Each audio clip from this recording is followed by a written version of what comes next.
Okay, today we are going to be working on creating the front links to get our axle mounted. Before we get at that, anybody that's following along will have noticed a few changes. First one, so we were lucky enough to get our hands on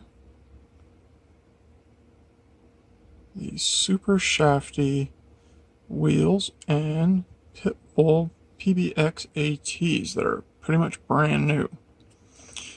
They have a locked up 185 SLW hub on the back, which just gives us about that much tire sticking out of the fenders.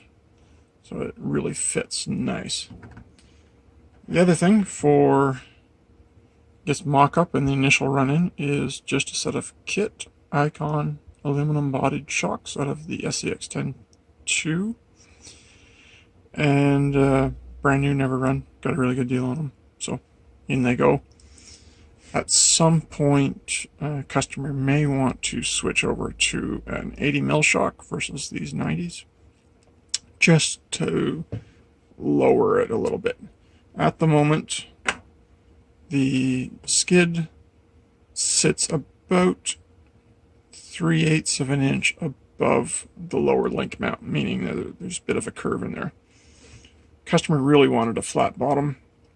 It's pretty tough with a flat bottom to get a nice amount of flex and keep the body low and keep everything low. So for now, for the first run, this is going to be a good sort of compromise and should work pretty good out of the box. So to set up the front axle, I've got it on some scale 3-ton RC 4-wheel drive jack stands. I've set my wheelbase at 10.5 inches, and I've got, at this point here, I've essentially leveled this arm. So it sits level, which then means the kingpin is straight up and down vertically at 0. And with the new 10-2 axles, you've got a really high pinion on an angle. My preference, and I think this is the way Axial sets them up, is to come back about 3 degrees. So that just tips the front back a little bit. On a real vehicle, that helps to induce the wheels to stay straight. Also makes a better steering feel. On a kit, it just centers everything a little nicer. It makes driving over rock feel a little more responsive. Servo maybe works a little more, but I feel it gives me a better scale driving feel. The nice thing with the style of links we're building, you don't like it, thread them back out. There's lots of room, lots of engagement in that link. I try to have at least a full centimeter of thread in there, so 2 turns of that on your upper links, and all of a sudden your pinion angle is 2 degrees difference, 3 degrees difference. So lots of adjustment with these. We will be putting brake line in here, but hit it with your sander, grinder, change it, whatever you need to do. So let's measure for our lower link first. Oh, by the way, clear ruler with imperial and metric, and I always use the metric side. Used imperial for years, but metric just is getting easier for me to use now. So for our lower link, we want a total of 114 millimeters, which then I take this and I set one eyelet at the center at 100, and actually it was 114. It's right there. That's at our center. So then, actually I gotta move this all over a bit. So centered, 114 at center, 1 centimeter of engagement.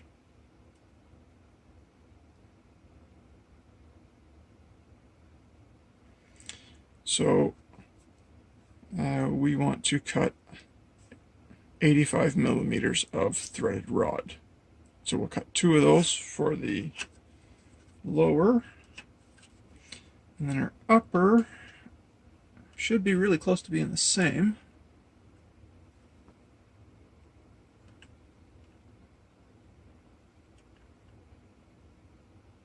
It actually is. We can use, because of the multitude of holes here, we can use one of the, it's going to be this hole here, like we did in the back, and we can be within 1 millimeter on that.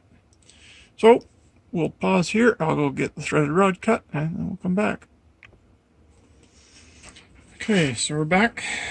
We've got threaded rod cut. Now we just need to thread the majority of these.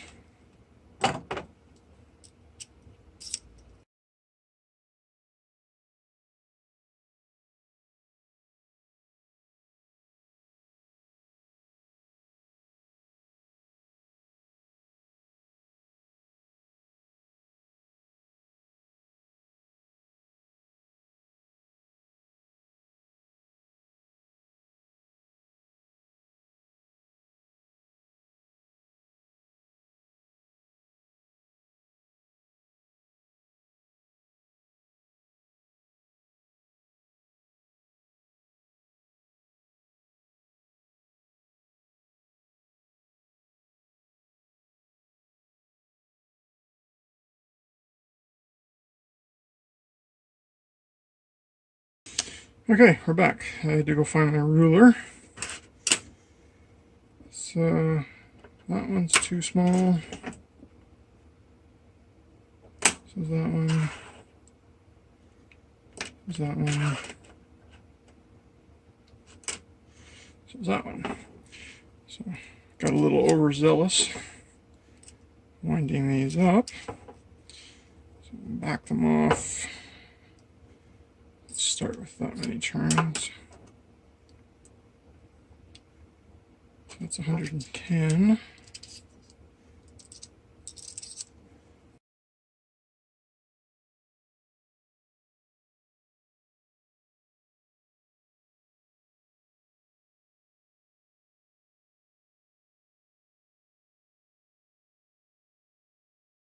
Okay. All right.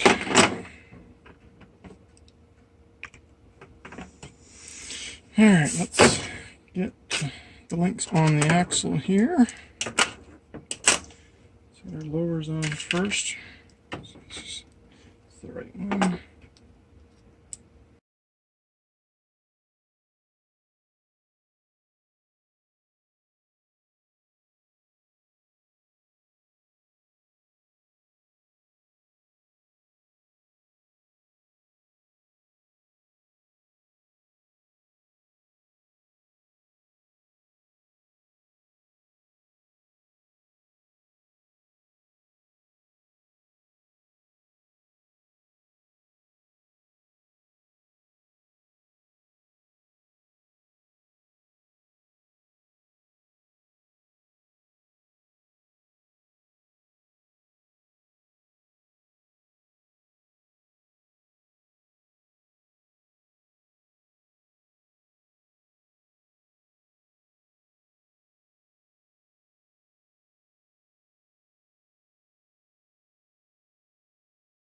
Oh, and of course, skeleton chassis needs the 3-link setup.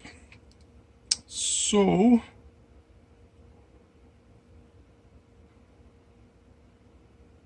there's going to be some rethinking here for a bit.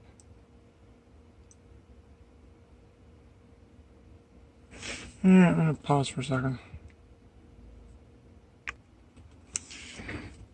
Okay, I think I found something to solve the problem. I know the guy that I'm building this for knows what it is. Anybody else? It is an RC 4-wheel drive product. If you know, let us know in the comment. So, hole spacing looks right to fit right there. So, we'll cut the post off, by the way. That hole should tip you off as to what it does. Just tell us what truck it came from. And then that hole right there should be a perfect spot to mount the end of the panhard bar. So let's pause you again. And actually, no, let's mount this up and see if it works first before I go cut that off and then find out that the rare vehicle that this came out of will no longer have this part. I shouldn't say rare, no longer in production.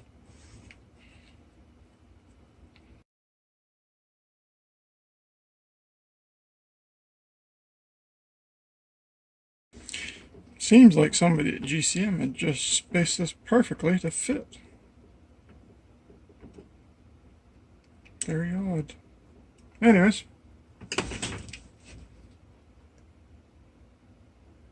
Well, that is up in there fairly high.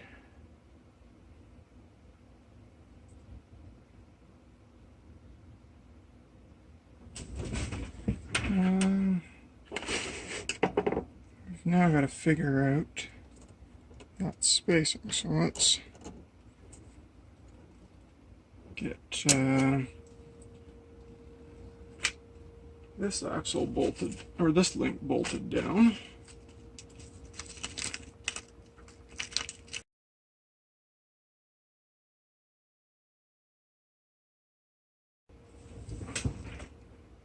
And we really need to take that one right out of there to get the axle to come in as far as we'd like it to.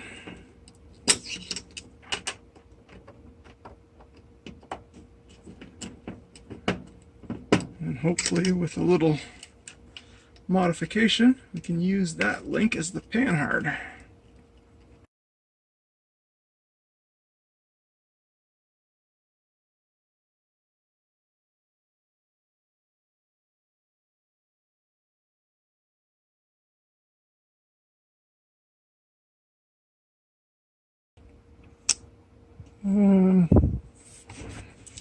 This is why I don't like 3-link setups. Trying to get the correct, I guess, bend in this to allow the chassis to come vertically straight up and down. It's not always the easiest thing. So to have the chassis sit flat like that, I physically can literally bolt it in straight just like that, but as we lift and come up, the axle pulls that way. So this may not work. I'm probably going to have to rethink, and maybe in the next video set it up. Either that or go hit Google. So I'll pause you now. We'll go look at some setups and then see what's going to work. Alright. Okay, we're back. So after some Googling, I found that the panhard bar for the GCM Ultimate is sort of shaped like this. So we've got 5 or 6 degree bend in 3 spots. Maybe 10 degrees in 3 spots. And I need to still straighten it. It's got a bit of a bow this way, but this for mock-up, this should work. This should allow us to go in the closest hole to the frame and go there and still keep everything reasonably centered. The unfortunate thing now, because it's bent with the brake line on it, is if we want to adjust anything, it's going to be here. We'll have to take this one off, cut some plastic, cut some metal, wind it back on. I think we've hit pretty close to what we need. So we'll get it mocked up and come right back. Okay, still making some adjustments here to this link. One thing I found was the small bend on this end pushed the tube too far into the frame for the amount of flex I was expecting for that side. Other thing that I think was doing as well was we took a 1/4 inch off the end of this here, shrunk the metal rod, put it back together. That should pull the link in closer. Also should center the axle better. Still will be limited to a certain degree on this side of the frame. But then hopefully with these shocks, we should be hitting the limit of our travel before we touch the frame, which then should limit the other side to the same and make everything look like we intended it to be. And this is one of the reasons why you always buy the ultimate kit from GCM. They did all the hard work for you already. You just put the thing together.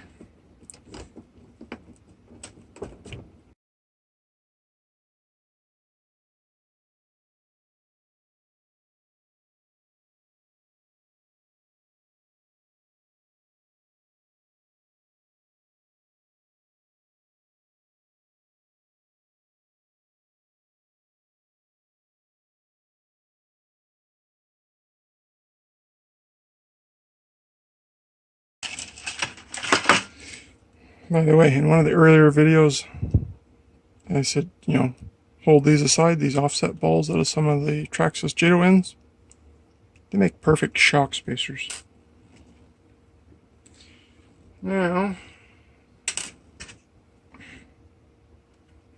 that can just go there, that goes there, that right through the frame, and yeah. Let's get the other one out of here. I'm using it to hold the panhard up right now because I don't have anything else.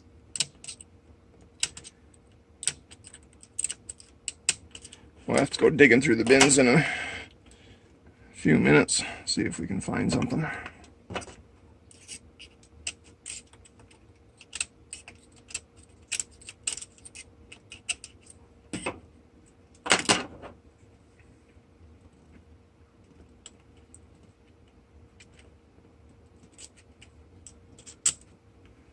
So those sit there, and